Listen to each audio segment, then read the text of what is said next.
Hello guys, welcome back to my video. I have been making some value-adding content such as talking about men's mental health, but I'm not getting good interaction from you guys. So you guys give me no other options but to just kidding. Okay, so I was thinking about, okay, how can I find or how can I talk about content that a lot of my audience, which is usually around 28s and 30s, find interesting. I was thinking, what would you guys want to see? And I was like, okay, you know what? I'm gonna pull out the relationship card again to get more interaction, get more subscribers, and then get more thumbs up. So today I'm gonna talk about problems of modern dating, but also I'm gonna review the dating apps. Press the thumbs up, it helps with the algorithm, and comment below. Before we get started reviewing the dating apps and what I found from my research, let's talk about the problems of modern dating. Okay, so in order to find out more about problems of modern dating, I went through some of the articles, but all the articles were talking about very similar things. So I kind of took the matters onto my own hands and I asked my personal matches what they find difficult in modern dating. My question was, hey, what do you think are the difficulties of modern dating? And some of the responses that I got are, there are too many options.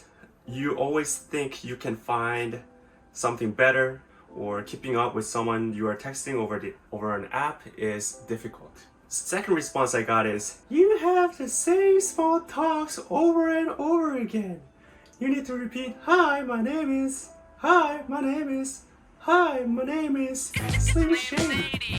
The third response that I got is, it's hard to read body language from text and interest from the text. So if someone who's not a good written communicator, but they're great in person, they are really in a disadvantage. The fourth response is taking dates very lightly and just asking to come over. And the fifth one is going through the talking stages. I know the talking stage is very difficult. And the another response that I got is that people say yes to dates, but on the day of the date, they actually, bail out and become very flaky. So going on actual dates is difficult because people are too flaky. I feel 100%, and I agree with a lot of the points mentioned up here. I'm probably one of the worst texters, but I have seen worse, and I would rather take leg day than have another conversation with that person. And trust me on this one, I hate leg day. Anyway, enough talking about the problems of modern dating, and let's actually get to the reviews of the dating apps. Experiences on the dating apps may vary depending on the users, but I'm gonna have to generalize the experience here just for the purpose of this video. So if you're offended or if your experience is not the same with the app, leave the comment below and let me know. Again, that's gonna help me research better and figure out which dating app is best for the single in their 20s.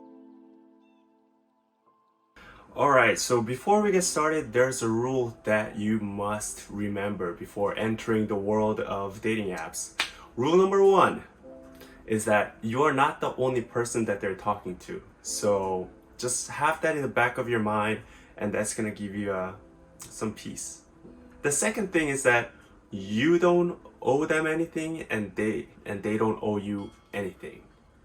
Lower your expectations, clear out your expectations, because honestly, these apps bring up so many different people into one pool that you're gonna come across some random people. Alright, so the first one on the list here is the notorious Tinder. And in my opinion, okay, so also don't ask me about how I did my research, Anyway, let's get back to it. Tinder is best in smaller towns and also best in college towns. And that's mainly because Tinder is the most popular dating app, meaning that if you're in a bigger city, there are different alternatives such as, Bumble, Hinge, and Coffee Meets Bagel that we're gonna talk about. But in a smaller town with smaller population, your best bet is to use Tinder because it's the most popular one.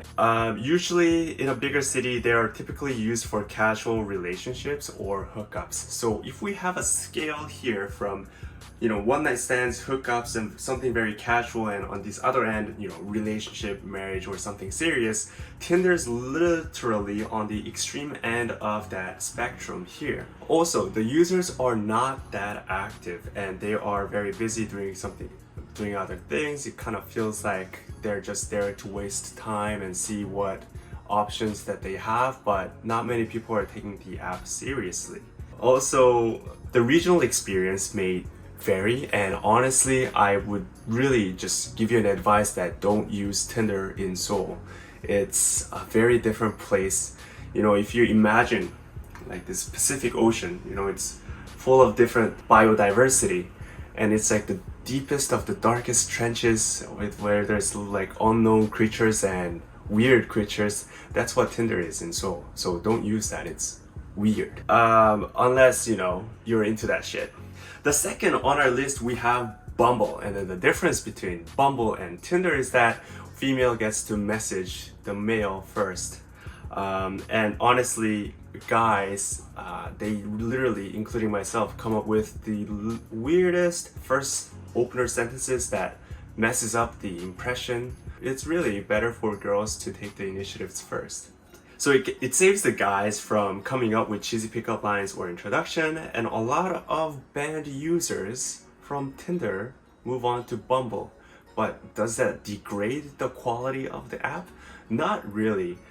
So in terms of the scale of that I mentioned before with casual and relationship, I think Bumble would come next to Tinder, and that's mainly because some people are actually looking for relationships on Bumble. Regional demographics really matter here, and to be honest, I feel like I've seen a lot of white people on Bumble. But again, it really depends on the city that you're in, and based on my research, using Bumble in Seoul is highly recommended. The third app that I have on the list here is Hinge. I do have the account. Maybe we can go through it together after review. I don't know if I want to show my profile, but I think it might be entertaining, so I might talk about it or not. Catchline is made to be deleted. I see what they did there. The Hinge, it gives you question prompts.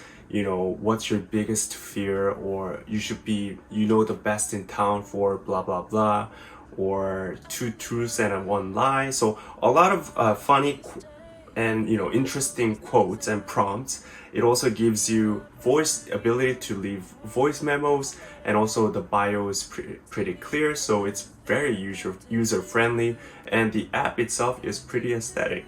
Probably the most user friendly and easy to use app out of all the apps that I have mentioned previously. The general vibe of this app is that people are more inclined to relationship on this app versus Bumble and Tinder, and I think that's mainly because the question prompts that are shown on your bios, or it's a great opener for you to get to know the person. I know that other apps also have bios available, like Tinder. I know Bumble started to use prompts as well, but again, it's the general vibe of the users that makes the whole difference, and I would actually recommend this app for any major cities. And fourth and final app that I want to talk about today is Coffee Meets Bagel. So this app actually made it onto Shark Tank in the past, and it's made by these Asian ladies or Asian sisters in New York. And honestly, I think I would recommend Coffee Meets Bagel to my sister. If I were to recommend an app to my sister, I'd be like, hey, you should use Coffee Meets Bagel. And that's mainly because I feel like the app and the users are more serious than other apps that I've mentioned before, like Tinder, Bumble, and Hinge. And I feel like a lot of users on Coffee Meets Bagel are looking for relationships. The funny thing is that the users of the app are more Asian than other races. I don't know why, but yeah, the users are mostly Asians, and based on my research, Coffee Meets Bagel is the best in New York. Again, don't ask how I did my research. So yeah, so that's all I had for this video. If you think that, if you're interested to see my dating profile, how I have set up my profile, leave the comment below and I'll make another video on that. Anyway, thank you so much for watching my video. I try to be more interesting with this video because a lot of people talk about relationship in our age group, and I thought it might be interesting to share my research on these dating apps. Anyway, thank you so much, and I'll come back with another video next Monday. Bye bye.